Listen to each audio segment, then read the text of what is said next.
Moonbase84 is a channel for adult Transformers fans because, let's face it, we can barely afford this stuff.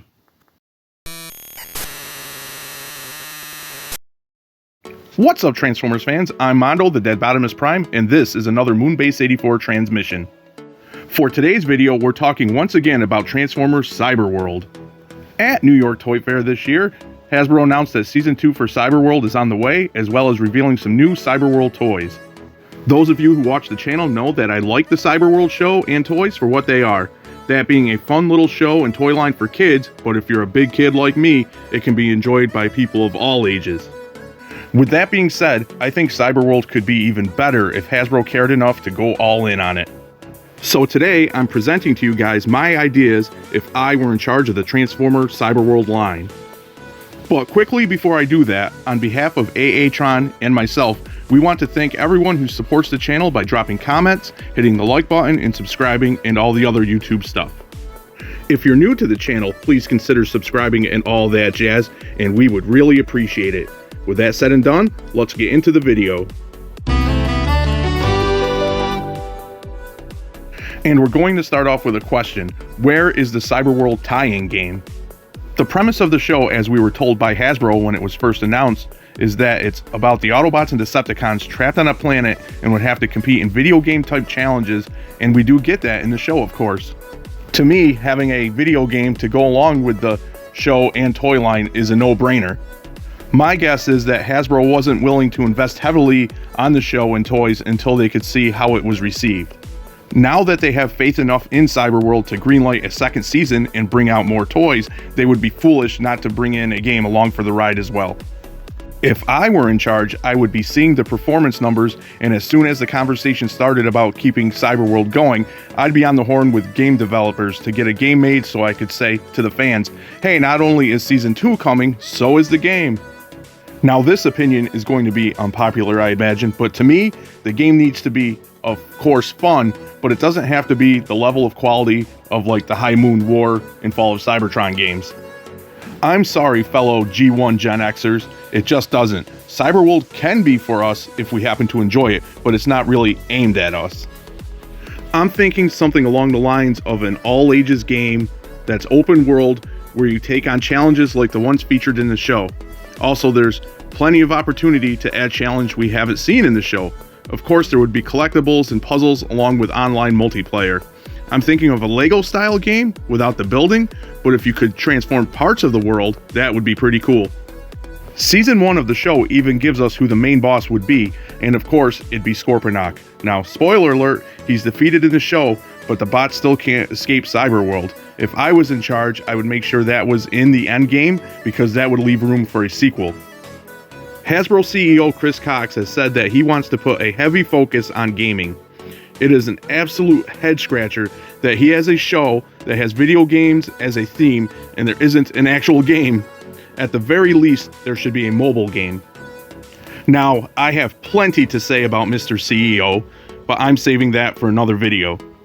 And I definitely didn't mean for that to rhyme. So now let's move on to talk about the show itself.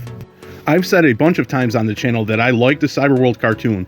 For what it is, I think it's a very fun and well put together little show. A lot of us Transformers fans like when they mix things up a bit when Hasbro brings out a new series, and I think they've definitely done that with Cyberworld. The big one for me is that they brought back the tradition of giving Megatron a unique look with his Mega Bull form. And they also gave Mirage a jet alternate mode, which is something we've never seen. And those are just a couple of examples that they've done to mix things up a bit. I also really like the characters' portrayals, or the character of the characters.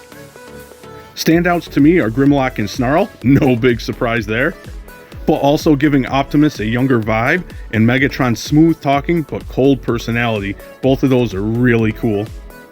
The biggest standout for me by far though is Chop Shop. I absolutely love what they've done with him, turning him into a little gremlin bug guy thing that is also hilarious in his mannerisms. He's great, and I love every time he's on screen because I'm always laughing. Judging by the Season 2 toys they've revealed, they're going to continue mixing things up. I can't wait to see Spino, Shockwave, and whatever aquatic type octopus creature Soundwave is on screen. In my opinion, overall, the show's creators are doing a great job of trying new things with the Transformers property, and I'm loving it so far. But this video is all about what I do if I was in charge, and what I do is keep going, but also go even harder. Again, the world itself has so much potential. Being a Cyberworld, you could do just about anything. First, work on adding in more video game type tropes like an Arctic zone, but also unique areas, maybe like a fantasy area where the bots meet like non-Cybertronian beings and creatures. Cyberworld would be the perfect show to bring things back like the Pretenders. Now, I'm not talking about the chunky dudes in spacesuits. I'm talking about the cool creatures like Buggly here. The Cyberworld toys are very basic, and the Pretenders' inner bots were basic as well, so that'd be a great fit for the Cyberworld line, in my opinion. Adding things like Pretenders to the Cyberworld line would add a fun play feature to the line. And I just realized that I've transitioned to talking about the toys, so I'm just going to keep talking about them. Also, staying with the Pretender concept, kids love blind boxes, and adults do too for that matter. So why not merge the blind box concept with Pretenders? I would have cool Pretender shells that packed a random bot within, effectively having the shell serve as the blind box. I think this would be a fun way to add characters to the line and add a collectability element as well, and give kids an opportunity to mix and match and trade with their friends. Or the shells could come with random battle pack accessories.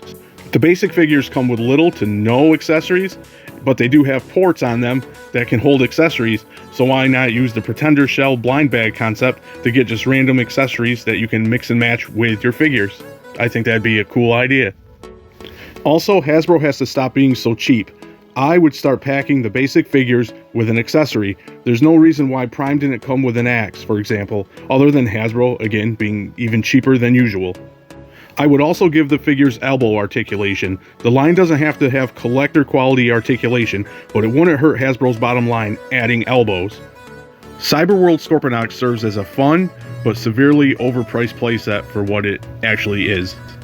And he's not exactly flying off the shelves, judging by how he keeps getting discounted further and further. I'm waiting for him to drop under $30, and then I'm going to pick one up for myself.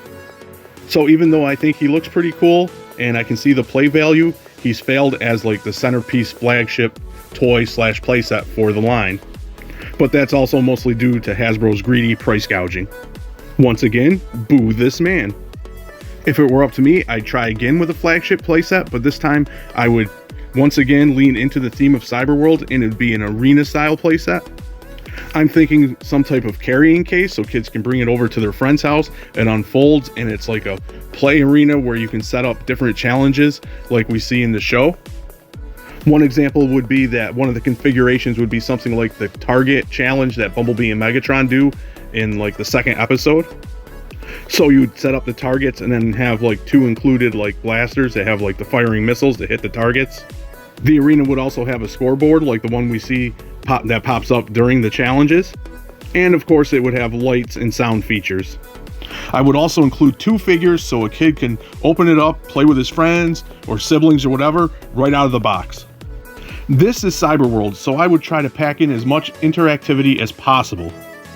So for the deluxe figures, I would shrink down their big unruly weapons, but instead add some type of chip inside the figure.